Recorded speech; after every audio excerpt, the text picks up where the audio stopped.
Welcome to the dojo, young samurai.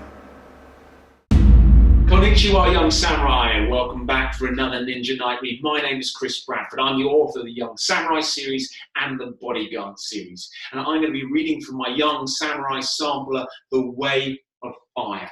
Now, in the last chapter, chapter 8, The Uninvited Guest, we discovered that the ninja attack was actually staged by their teachers for the final test. Unfortunately, there was one uninvited guest, Dragon Eye, who had cut Emmy with his poison blade. Now Emmy lies dying with a sleeper poison, and the only antidote that Akiko knows is at the top of a volcano, Mount Haku. So, let us read chapter 9, Mount Haku. Mount Haku rose from the earth like an enormous slumbering giant. Its steep forested shoulders led to a distant smoking peak where a crown of snow glistened in the early morning light. The four young samurai had ridden hard overnight to arrive at the base of the mountain for dawn. They skirted a large lake and tethered their horses to a tree at the edge of the forest. "From here we have to walk," explained Saburo without enthusiasm. Jack was relieved to dismount the steed that he and Akiko had been riding. Having been a sailor, he wasn't used to travelling by horse. It was a samurai skill he had yet to master, so his legs were stiff and his backside bruised from the journey.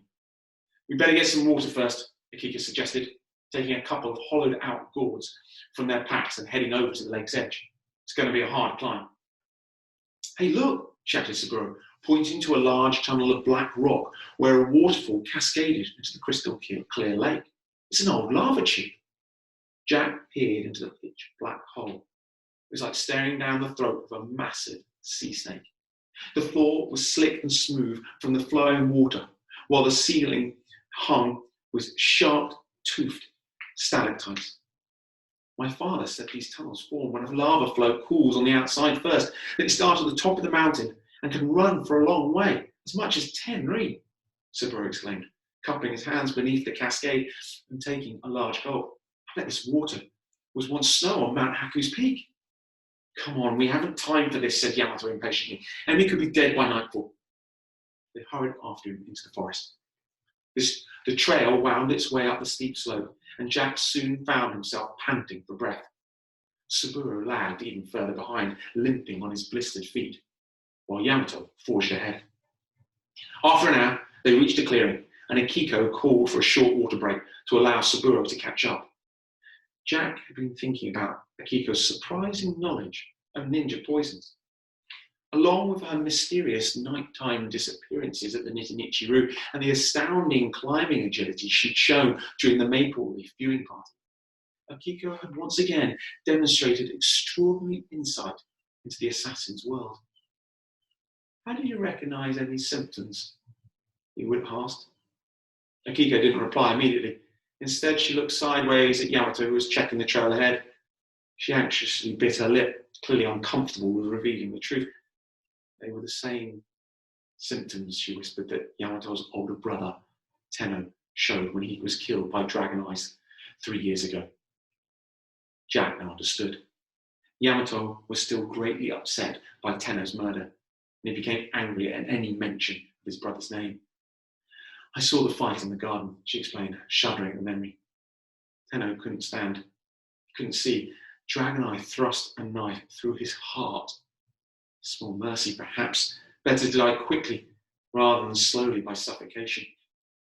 Afterwards, when Masamoto carried Tenno into the house, I noticed the same white foam with the black spots trickle from his mouth. Later, when they bore him away for burial, his body had become stiff as a board.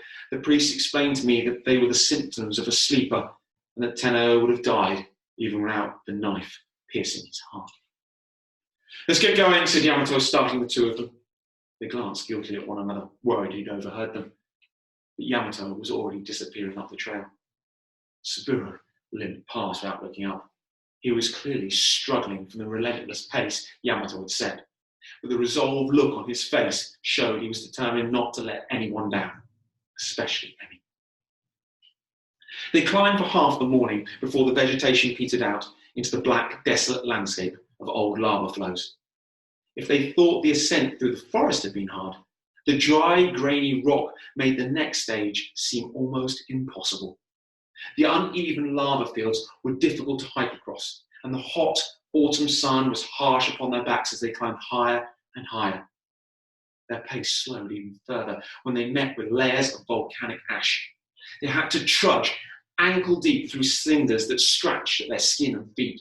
The billowing dust clawed at their throats, and they were soon parched, their water supplies almost run dry. There was little shade. The few trees that survived on the ridges of valleys carved out by previous eruptions were leafless, their trunks bleached white as bone. Jack now understood why the Hakujo Maru cactus was so rare. This was a graveyard for nature.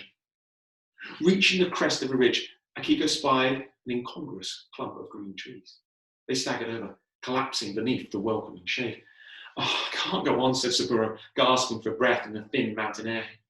He inspected his feet, where several of his blisters had burst. "Don't worry," Jack replied, passing the last dregs of water in his gourd to his friend. "You've done more than enough guiding us to the volcano. You stay here and recover. We'll carry on." He gazed up at the snowy peak of Mount Haku, wafts of grey smoke streaming from its broken mouth. Their destination appeared distant and hostile, and Jack wondered if any of them would make it, let alone return with the antidote in time to save Emmy. "Over here!" cried Yamato.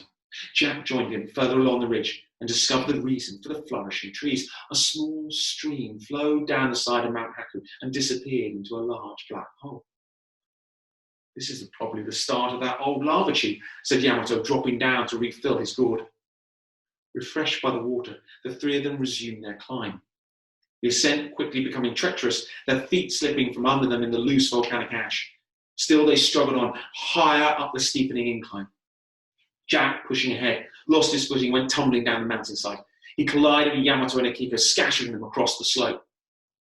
As the dust settled, Yamato's scratched and bloodied face appeared. Akiko, not far behind, shook ash from her hair. Each wordlessly got to their feet, too tired to apologize or complain. They reached the snow line, but the change in terrain didn't speed their progress.